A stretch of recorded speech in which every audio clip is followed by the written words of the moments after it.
And welcome to the Talon Outdoor Show. I'm Charlie. I'm JD. I'm Fred. I'm Captain Paul. And I'm Grant. Oh, man. What we need is about 5 more in here. And then that'll be the first segment.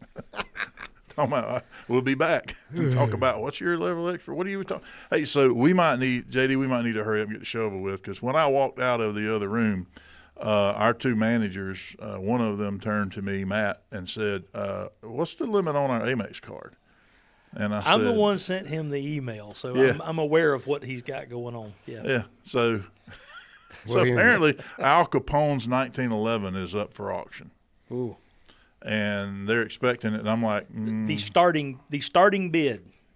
Take a guess. If this is a 1911 from that era, and with fully engraved stag horn deer antler grips or stag horn grips, with provenance, belonged to Al Capone, and he called it Sweetness. 500,000. That is the starting. In fact, dead on the money, the starting bid of $500,000. Fred knew that because he bid on it. No, That was his bid. That So was you're his the starting opening bid. Well, I mean, Yeah. I couldn't tell you. So they're it's expecting it to go anonymous, for some, and guns don't sell for that much, but this one's expected to go up around $2 million or so. There have been some guns. There's been some guns tied to Jesse James, Wyatt Earp, stuff like that. That if the big deal is not the gun, the big deal is the provenance associating it with Right. some famous or infamous, in the case Will may this be. gun come with an outstanding federal tax bill you have to pay? I'm sure the tax bill on buying that sucker at $5, if it goes for $2 million, it'll be pretty hefty. Well, they were. He died of syphilis, did he not? Yep, sure he did. went to prison for not paying his taxes. Yeah, but he died of syphilis. He so did. I don't know if I'd want to touch that. You gun. get that? Never mind. You scrub it down real good. Spray some Lysol on it. It'll be I all don't know right. what the shelf life is, but there's so probably a curse on it. Yeah, probably. But it's so- a pretty gun. It's pretty good. I didn't look. So they're in there talking about, hey, we should buy it, put it at the range as a rental, and then charge like a lot of money for people to come in here and shoot Al Capone's 1911. And I'm going, how You would long do you have to reckon it'd have- cost to take to pay back $2 million? I mean, it's probably going to go for $1 million or more. So, I mean, I would say $1.5 million, $1.5 million. okay, so probably. 1.5. So how long would, if you were going to rent that thing for, let's say, $10,000, Well, first off, nobody's going to spend that to come shoot it. one, who's going to come out here and spend $10,000 to shoot a gun? Uh-huh. And 2, even if you had that market and you got one a week, how long would that take to pay that thing off? A lot. Well, if you charged $100 a rental, which you could probably get away with, honestly. Probably. It'd take 15,000 rentals. It'd be wore out by then. I don't think 1911s ain't made to it run would that last long. that long. You'd have more germs than syphilis on there. Talking about you can shoot Al Capone's grips because the rest of the gun would be wore out. We'd have to put it on some old Rock Island Armory or something like that to keep it going. Most people wouldn't know the difference, I mean, I mean, if you wanted to be fraudulent, like all these little roadside museums and stuff, and just make something up and go, this was Al Capone's backup. This is backup. Yeah. What's a little piece of junk revolver from the 19th? How much you charging somebody? Oh, that was Al Capone's ankle gun. That's what. It's kind of like that Skunk Ape Museum. This was Bonnie and Clyde's throwdown. Yeah. This was They have a Skunk Skunk Ape Ape Museum. Speaking of That skunk doesn't surprise apes, me. Yeah, you it's might want to watch out because on the ride over this morning, the dogs were oh, about geez, to kill not me. again. It was one after another, and I was deciding whether to bring the truck or the little patrol car Prius that I had parked in the yard. And I said, you know what, I'm gonna drive the Prius today. I'm gonna see what. So you that's just like. hemmed up in the Prius And I with that put dog. 2 dogs, and I don't know which one was passing gas, but That's why I never eat lunch before this show. Well, you there- probably should reconsider that, because dry heaving and actually getting something to come out is probably, I'd take something coming out over dry heaving. I don't do the. I thought you were going to dry heave the other day when I brought some of the plants, some of the crazy little weeds growing around the store here in. So we had Billy come out to the house and show us around, and we tried all the different stuff in the yard, and it was, last night I went home and my wife decided to she was over in Tallahassee, and I called her up. I was kind of hoping, she'd say, hey, let's go to dinner, and the kids can fend for themselves. They're over there. And she goes, well, I'm going to eat with my old unit at the sheriff's office. And she didn't invite me, and I'm like, well, fine.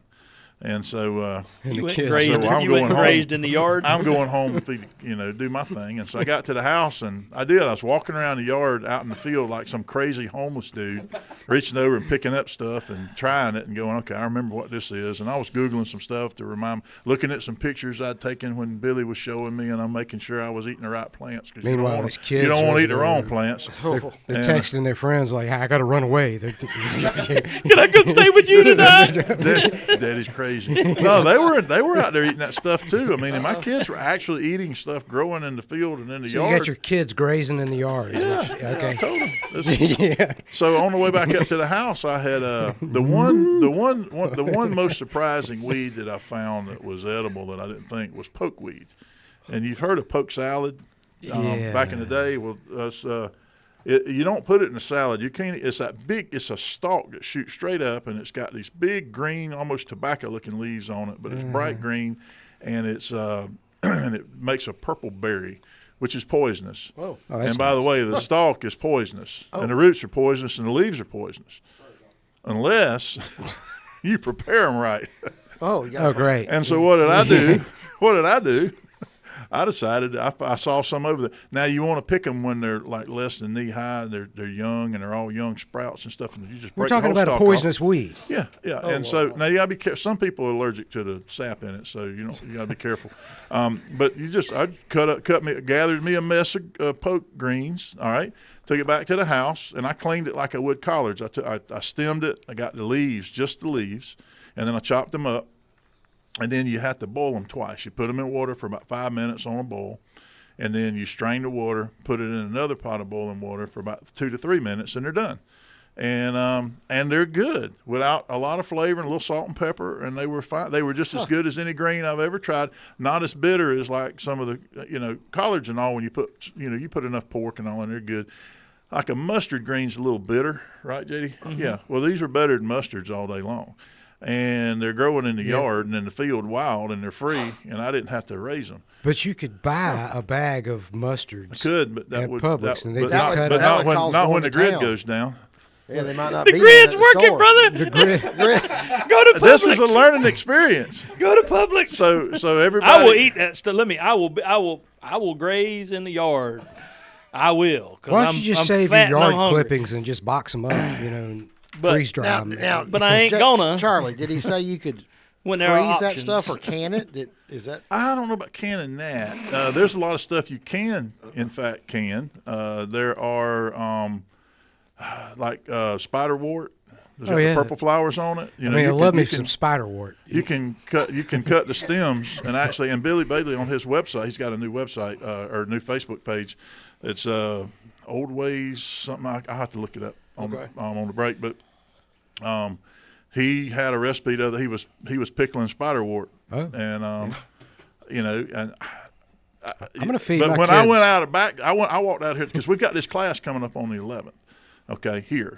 Okay. And both classes are full. But Paul, if you want to come, we'll find room for you. Okay. And there's one at 10 in the morning, one at 2 in the afternoon. We'd had the 10 in the morning, and that sucker filled up overnight when we sent an email. Wow. By the next day, the next one was full. Really? So there's 25 people in each class. And Billy said, that's about what we can do. And he said, well, I got to come over here and look around and see what we can find. So I just walked around the building and I started picking stuff up. We had everything from pepper grass to wood sorrel to all kinds of stuff, and we got a persimmon tree out back I didn't know about, and I brought some in for JD to try.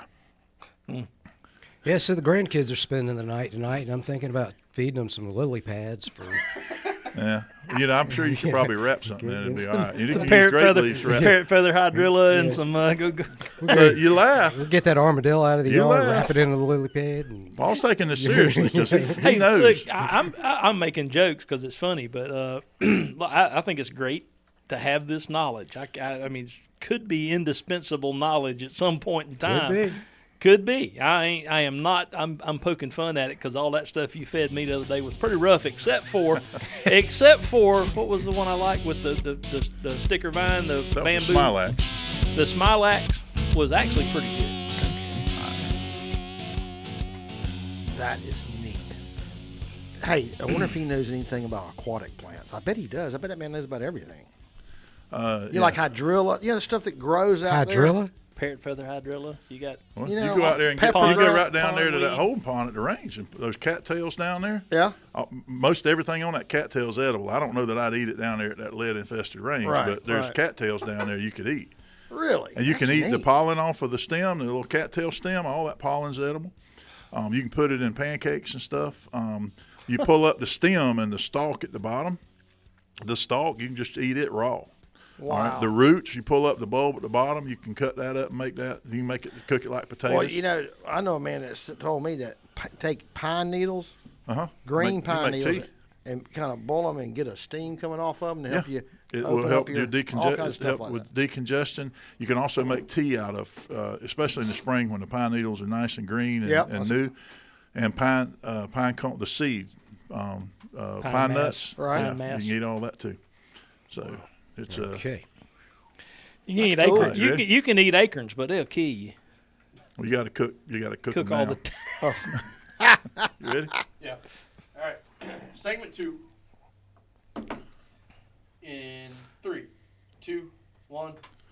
And we're back. So we were going over the lunch menu. The Smilac, on the the break. Smilac was actually the tender shoots off the Smilac stuff. He said, try this. And I was like, that ain't bad. That's the first thing he gave me, see. That's how I got roped into all this. He handed me that and said, try that. And he just said, you just eat the whole thing. I said, all right. So I threw it in Well, my mouth. It the wasn't bad. the sorrel, which was the little clover leaf looking stuff, it's lemony. It tastes like lemon. If you say so. It's a little bitter. I couldn't find any chickweed. That stuff's pretty good. The Or you could just grow a lemon tree. I mean, so yeah. He So tried to- it's Smilex or sarsaparilla is Okay. what that is. That's that picture right there. yeah, That's that's not so bad. see that? That is see not that? bad. That little vine right there. yeah. Now see what that is that's basically what I used to call sticker bush, and it grows up in trees, and it's got the long, rough stems. It's got big thorns on it. Yeah. But the terminal end, which is the top of it where it's growing, The new growth. the part that's still soft down it, you can squeeze the stem until it starts down there at the end where it starts to get firm. Break it off right there, and all of the soft part is edible and tastes good. Rest of it, and I don't. So know. if you printed out a binder with all those pictures in there for when I the ordered, grid goes I down? ordered about a dozen books on this stuff, and I've been sitting around at night reading all this. And I so have- there's all kinds of things that are, in fact, I didn't. My problem is, Charlie, you know how sensitive my sense of smell is. Uh-huh. Right? Yeah. Well, my sense of taste is also I know. like that. That's why I picked the sorrel where the I dog can- had been peeing. Thank you, and I appreciate that. But no, I mean, It's like Stalag 13 or whatever. I go to restaurants and I can taste what seasoning they use in it. And I can use a lot of times if I like something really, like go to a restaurant and they have a dish there that I really like, I can almost 90% of the time I can go home and duplicate it because I know Sure. I can taste the different stuff in there. So that stuff is a little strong to me. I'm just saying. Well, so here's the thing. It's like you would never consider eating dog fennel. Dog fennel is I have not been that hungry smells. yet. Now you can break it up and rub it on. You use it for like insect repellent, but I've always thought I'm allergic to it. And I think I am, but now that you can smell it and it's got a real strong smell to it. Not something you can eat it. I mean, I ate some in the field the other day trying it with Billy. I'm not going to eat it again because I'm like JD. It's a little strong, but you can use it as spice and flavoring in other things. 'Cause fennel is fennel. So how many Or you could spices just in your cabinet grow would you some go fennel. take the raw plant? It's just I don't know what half of them are made from, but like oregano. Do you go get the raw green plant? You're just going to eat it? No, you dry it, you turn it into a spice, and then you it flavor in your food sketty. with it. Yeah, I mean, and so now maybe oregano. I don't know when it's green. Maybe it is. I bet there's a lot of the spices that you can pick fresh, but then you get a lot of dried spice. But if you were just going to eat that spice by itself, it might not be good. A lot of this stuff, I mean, you go out and pick raw collard greens. You're not going to eat those things just raw out in the field. They'd be bitter and nasty. And Yeah. but You can actually braise them. well, Saute. so right, but you're breaking down the acid in it to take some of the bitterness, and you're breaking it down to make it taste better. And the same thing with these wild, Like an onion, with you these wild cook plants. an onion, it turns sweet. You know When what I mean? you cook it, a lot of you this cook it. stuff is soup, saute, and salad was what Billy was telling us. That's the three ways. Some of this stuff is good Well, in it's a like salad. I told you that the best mustard greens I have ever had was picked off the side of the road in somewhere down around Glades County, Florida, at the where the hunting lease dirt road came off the paved road, and somebody at camp said, "Hey, grab this box and go up there to the road and pick a bunch of them mustard greens. We'll eat them for supper tonight." He thought they was pulling his leg. I thought they were messing with me, but I went anyway because he was insistent about it, and I went up there and I picked. I'm like, sure enough, there was some looked like mustard greens there, so I picked a pile of mustard greens. I took them back to the camp that night. Mr. Drawdy cooked them up, and I'm like, man, them things are good.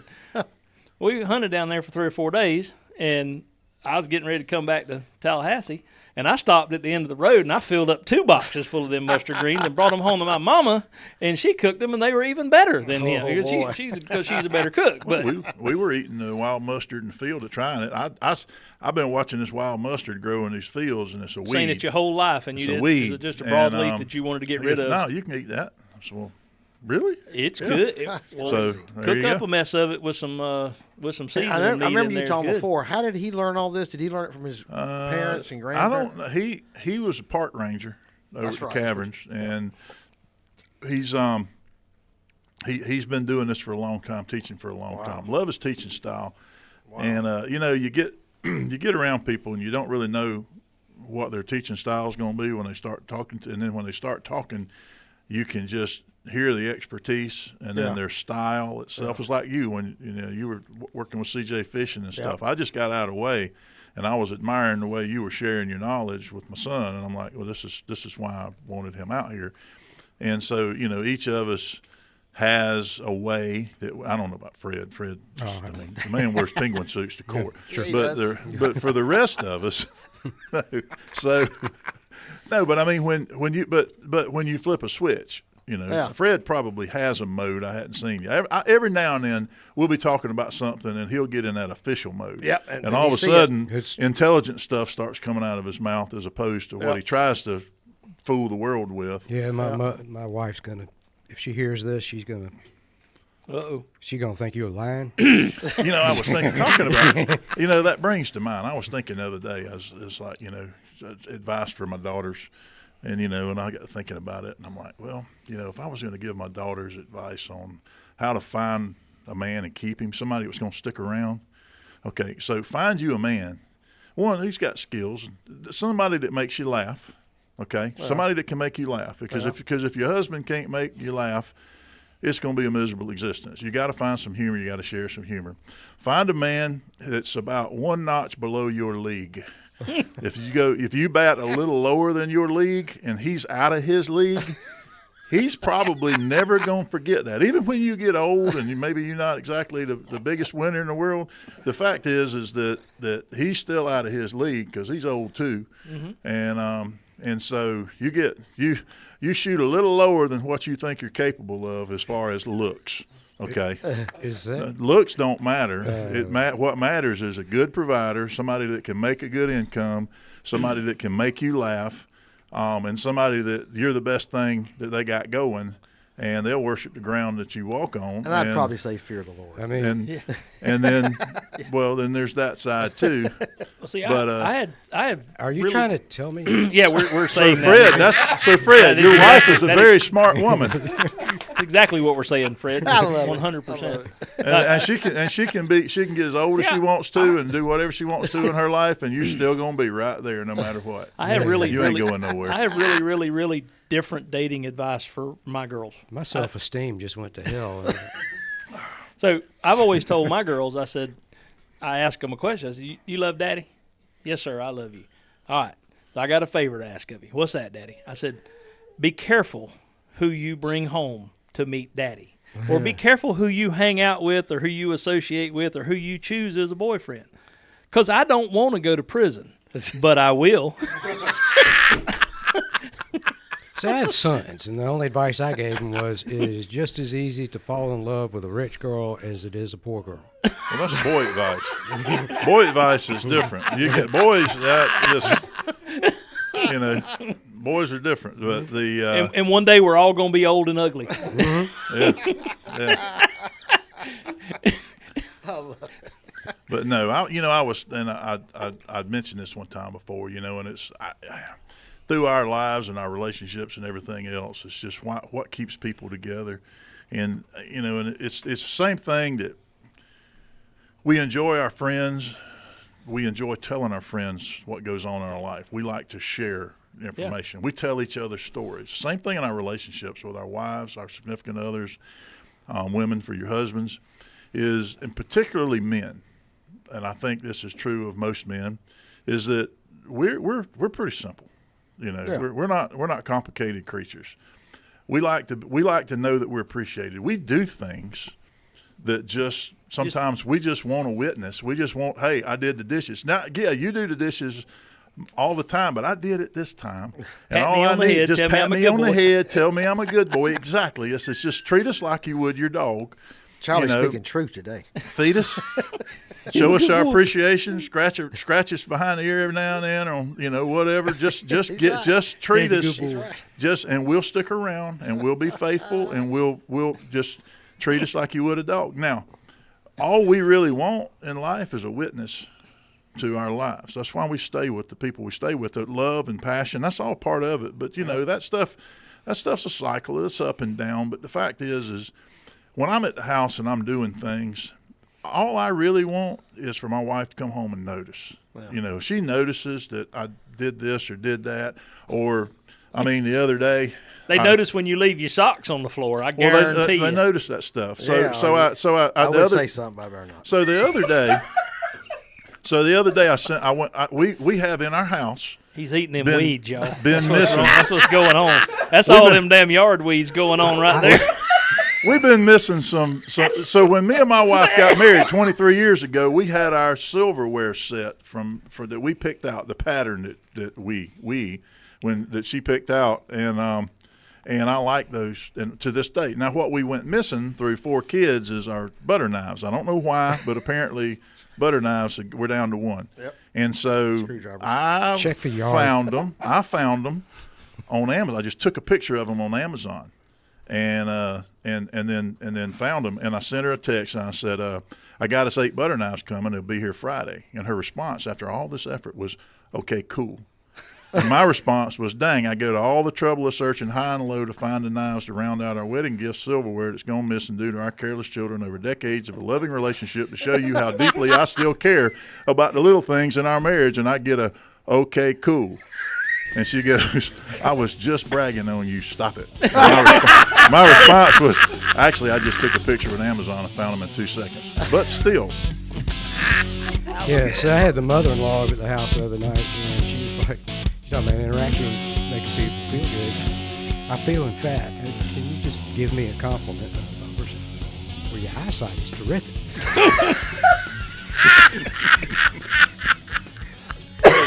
Trouble. Oh, Lord. Good, Brad. That was good. We'll be right back.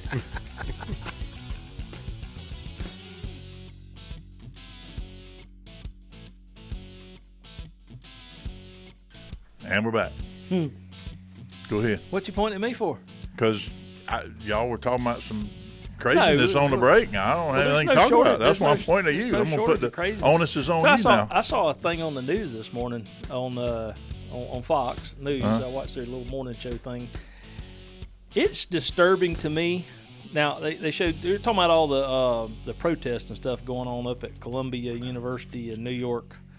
Are there any in Alabama? College. Huh? Are there any in Alabama? Have there been any protests? I don't think so. Probably. I don't think they're going to be. I don't think they've had that since George. Florida's doing a pretty good job of keeping it down, but I'm talking about K-Ivy ain't going to let that happen up here. Well, that's kind of why we're looking at Auburn to send my daughter to for college. But anyway, so 80% of the people arrested at the New York City College, 80% of those people arrested in the protest and stuff up there were not affiliated with the university or the college at all. 30% at Columbia. But the real disturbing number at Columbia University over the years has accepted $167 billion with a B dollars from China and $163 billion with a B from the United Arab Emirates. Mm-hmm. And the third place donors out of country donors was Switzerland at $53 million, a piddly $53 million from Switzerland. So But it's unfathomable to me that you've got foreign countries the sending. president of Columbia University is Egyptian American, Okay. and she's kind of hiding right now. There's nothing wrong with being Egyptian American, but 163 billion. What are they? Because What are they I've been doing getting with stuff from Columbia for my daughter at the house. You know, makes high test scores. Every college in the country starts sending. Yeah, and that's great, but I'm gonna tell you this: if a Columbia graduate comes to my office wanting a job, I'm sending him to my competitor. I mean, Yeah, but so if it's we looked up just for giggles how much it would cost to send your kid to Columbia University, and it's like $60,000 tuition is like $60,000 a semester, which is ridiculous. And what do you get for that? Well, yeah, but so if they're making $60,000 a semester per kid, and they're getting 100 or 300 and whatever the math is on 3.2 billion dollars from these other countries. Where all that money? What are they spending it on? I don't know. all That's that good. money's going to scientific research and Okay, they're so funding things and stuff that's too. exactly what I thought. So what are they doing with the findings of their research where are they sending that You know what they're information? doing? They're sharing it with whoever. That's a lot of you know. money. A lot of money, Paul. Yeah. God. So all these corporations are out saying, we're not going, you're out there doing this protest stuff, this anti-American protest, and be careful because we're not going to hire you. We need to publish the names. And then one CEO of a company called Hims, I saw that. and it's now Hims and Hers because he was just handing out It's a telehealth thing, isn't it? well, it's impotency drugs, things like that, Oh, and okay. then the libido drugs, and then he. Oh. But then they rebranded. They bought another company. And now they got that was Hims. I don't know why it shouldn't be his. Hims and hers and thems. And Hers. They got And thems. them's, yeah, he's not all inclusive. It's just Hims and Hers. He doesn't have. Thems? And now it's doing Hers makes drugs for postmenopausal women to increase their sexual libido. Blah, Wait, blah, what's blah. it called? It's called Hers. It's got hers. Damn get it, I can't Hims. buy from that guy. Well, the thing is Hims isn't proper English anyway. Hers is, and I don't understand, But now he's pandering to the left and saying, "I'll hire all these people. They need to keep doing what they're doing. We will hire them. So now you're we're gonna going to have look a- for people that have the fortitude and the bravery to stand up and be traitors to our country." That's all you need is a bunch of Palestinians with high libidos. Yeah. Oh, so, Lord, he said it.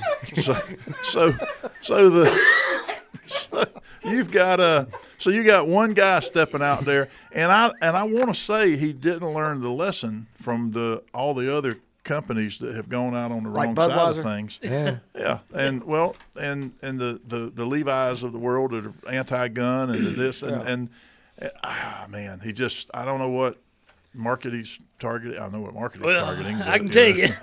I know. Yeah. But just really, that's what you want to do. So I don't know. I mean, I don't know how deep a boycott would go on something like that because Ain't nobody going to own up to taking none of that. yeah, stuff. nobody's gonna brag Never about heard of it. boycotting him. I think I seen that commercial. Uh-huh. I saw that, and there were two guys kissing in it, and I didn't like it. So we turned the channel. We'll be right back.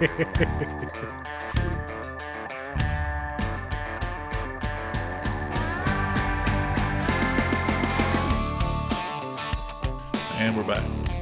Fred, I'm gonna hold this dog right here, Thanks so much. I appreciate right it. underneath you. I hear warm gases rise, right? You don't want me to talk in this segment, but it is. So I was looking at the news and saw a case up in northern Tennessee, driveway of a middle Tennessee home. So teenager drives up to deliver a pizza in this neighborhood where the houses are literally 50 feet apart. Zero lot line houses. Small compact neighborhood, and so pulls up to deliver a pizza, and but he pulled into the driveway next to where he was going. All right, one house over, probably 20, 30 feet left or right. The homeowner sees headlights in his Ring camera on the front of his house and comes out shooting. Thought somebody was, and his statement to law enforcement was, "I thought somebody was breaking in my truck or car, and so I was shooting I was trying to disable their vehicle." He shot 7 times at the car. Where did the bullets hit? I don't know. They didn't get into that much in this USA Today report. Okay. But he said, I'm shooting to disable the car. The kid was sitting in it. So I suspect that he shot within feet of where the kid was sitting. And so that homeowner is now he's not in jail. He's out on a $50,000 bond. Which is a high bond. So where was did the kid get hit? No. Okay. So they got him for what? Attempted murder? Let's see here. I think I read aggravated assault with deadly weapon, maybe. Well, they can get him for that too. Felony aggravated assault. Okay. Which is what it is. Yeah. That's not self-defense. You don't get to shoot the guy who parked in your driveway. So even if he were breaking into the man's that's my vehicle, question. you still can't can't shoot shoot him. No, you can't. That's Unless not That's not a unless stand you're your in ground Texas. thing unless you're in your vehicle or in your house. right. Occupied vehicle. Okay, you can shoot if somebody's trying to break in an occupied vehicle. If the pizza guy would have got out and shot back, he'd have been perfectly justified. He would have. But, So, yeah. I mean, contrast that with the Arizona rancher. Familiar with that case? Mm-mm. Okay. This is a guy that, what's his name? Kelly, I think is his last name. He's got illegal aliens crossing over his property. He's warned that they're engaged in drug activity. You've got two guys in camouflage with two-way communication devices, not your typical immigrant coming to live the American dream like the prosecutor in that case tried to paint them, because everybody dresses up in camouflage and two-way communication devices when they're Wearing coming, carpet on their feet. when they're coming to live the American dream. And there's a shot that he hears, and he goes out and he fires warning shots in the air. He calls the cops. They come out, look for the body. They don't find anything. He walks around, finds the body, calls the cops back, and because that's the way you do when you're trying to murder somebody. Sure. And Instead of going and getting the tractor that he probably had and digging a hole. digging a hole, yeah. On some illegal alien, nobody knows who he is, and nobody's going to miss him. And they come out and prosecute him, and they arrest him. He goes to trial For murder. For murder. Yeah, manslaughter. Did they not do ballistic test on the? Didn't find the bullet. Couldn't find a bullet. It Okay. went all the way Okay. through. They weren't able to recover it. Okay. He says he shot warning shots, and they couldn't prove that he's the one that shot him.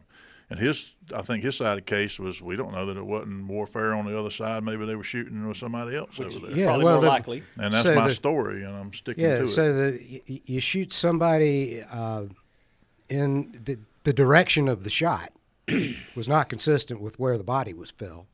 So, and the guy who said to the cops that, Kelly shot my companion over here, who was actually, he was a drug dealer. Mm-hmm. The guy had been deported, 8 times, I think. And when he got to trial, he said, no, I never said that. Huh. I mean, the fact that the jury hung, Yeah. I want to find the one guy who held out for the conviction. They said that, yeah. I want to find out who that idiot is. I mean, this case should have never gone to trial.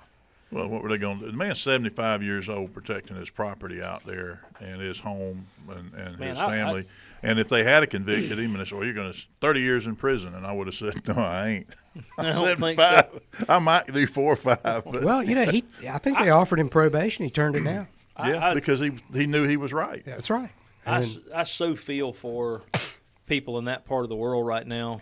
Yeah. South Texas, Arizona, New Mexico, those places out there, because if you're not home, they have, from my understanding, and I've got some contacts out there, is that people are actually not locking their doors because they just don't leave anything in there worth taking. They'll put food out on the table, put canned goods out on the table, bottles Because of water. their this, house that, and the is other. gonna get vandalized. Leave the doors open, and let people just come through there and take the stuff they leave behind, because the damage to the house is not worth them tearing the house up and destroying the house to get in there to steal nothing. And that's what folks on the extreme left want. And they're resorting to that to protect their property when they have to go to town and leave the house. I would set up I would set up steel targets 360 degrees around my property and paper targets and shoot them full of holes.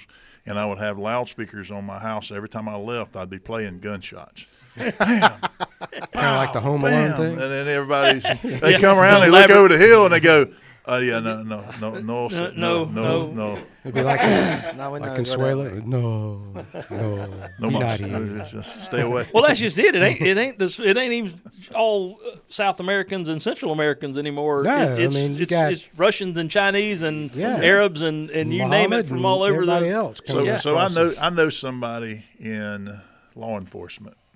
Surprise, that showed me a picture not a terrible long time ago. Let's call it recent, and said, "Hey, we got out with this guy, 2 guys that are, we always use military age. They're young, 20s, gentlemen who were not. I don't think they were Hispanic. They were some other foreign country." Who had come in here and had basically fake IDs and had that were the whole time they were out interviewing them and looking at all their paperwork and everything and trying to figure out what's going on. They were very much sizing up everyone. They were not, your typical wide-eyed, I want a job. Yeah, it wasn't. No, it was. He said, there was only all we could do was document what we had and make notifications and then let them go. We didn't have anything to hold them on, but we knew that wasn't really who they were. They weren't doing, they were just, and these people are walking our streets in every community and they're spreading across our country. And if you don't think that something's going to happen. So let me ask you this: you watch the news pretty regular? Y'all watch the news pretty regular? Sure. Well, I watch Fox. I don't really call that news anymore. Well, I watch commentary a lot. Have y'all been hearing anything about anything going on at the border? Or has everything been 24-hour news cycle, 100% protesting? heard a word. How bad Trump is. The protest protesting stuff at colleges. on the right-wing news is all protest stuff. The left-wing news is all Trump trials. Yeah, that's right. That's Right. Pretty much. Yeah. So, if you, So- but so- nothing about the border. So what's going on? And Are we- Britney Spears, don't forget. I haven't seen anything about her. Oh, she's blowing through her money pretty bad. But my point is, you can't tell me that there's not still 10, 12, 15,000 illegals You know coming good across well the that's border coming every day. across. That's what that's.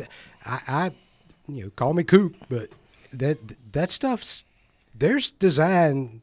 There's a design to all. My point of this is there is a design to every bit of this. Just like you've got paid protesters at the colleges showing out. You got all of these distractions. You see that one out there? That she's like a known protest. She started out. She's been arrested 80 times. She's a professional protest consultant. Yeah, Yeah. that's right. And They had her on with this loudspeaker coaching everybody by on what to do. yeah, and then and they all got the same color tints from REI.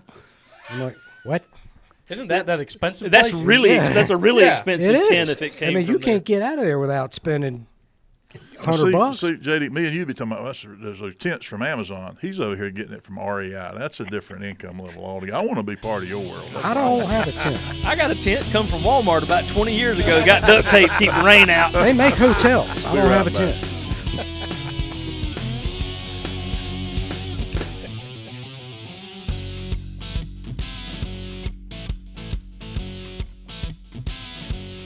And we're back.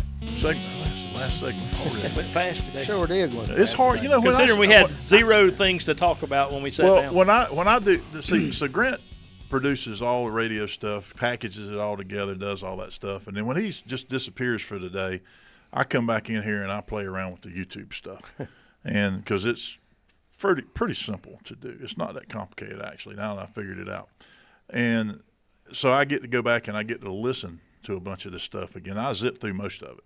But sometimes I'll listen to what we talk about on the breaks, and I go, "That's way more entertaining." Yeah, but But the it's rating, not- but can't the be rating, released. but the ratings value of it, The stuff. So I mean, and I always know when Paul says, "Are we recording?" it's And I something fixing and to we be good. No, we're not. He goes, "Okay, well then let me tell the story."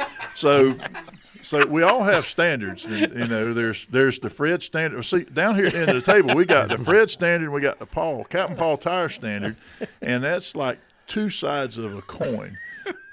And so there's there's a dynamic in the room. Now, me and JD, we're pretty much on the same level when it comes to our sense of humor, our standards, the stories we know. We always kind of relate back and forth. I mean, it's sort of I don't want to use the word homogenous in here because it's got some syllables in there. JD doesn't agree with. No, you wouldn't want to use the but word homogenous.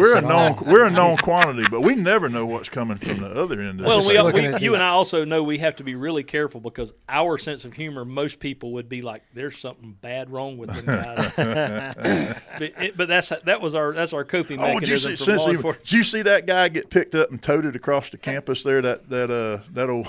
Oh, yeah. Little trooper or whatever he was went up there and said, "You're hurting me," and picked him up and started carrying him off, and he's screaming. I laughed. Oh, I was watching some of that. I was watching some of that stuff out there at UCLA when they had one side with the trash can lids and the other side. Yeah. I was like, oh man, I'd go back to work for that for free. I'd go back. He'd let me in on that. That looks like fun. If you'll wait for them to get a good running start towards you, and you'll just kind of squat just a squat little, base out a little just bit, a little bit, spread your base, and just as soon as they come explode. You explode both palms out and just push like you're doing an explosive push-up and just decleat. Push your yes, legs. That's called decleating in football. Right on his, and you could just plant them. And the thing is you're just standing your ground. You're just standing stationary and reacting to their use of force. You're just responding to that. You're using a reasonable response. That's all. I did that once upon a time at an FSU football game. Over on the student side, and there was this fight going on, and this guy comes, trucking down the aisle in the seats up there, and I did that exact thing. I just kind of based out and waited on him to get to me, and just both hands open and nail that guy. And the crowd went, "Ooh!" and quit watching the football game. And this old guy walks up to me about 20 minutes later, and I knocked the guy down and just took the wind out of him, and I kind of scooped him up and drug him out and threw him out. And I come back and I'm brushing my uniform off and had me a bottle of water, and that guy comes up and he goes, "Son, that's the best hit I've seen all day. I'm fixing to call Bobby, see if I can't get you a position."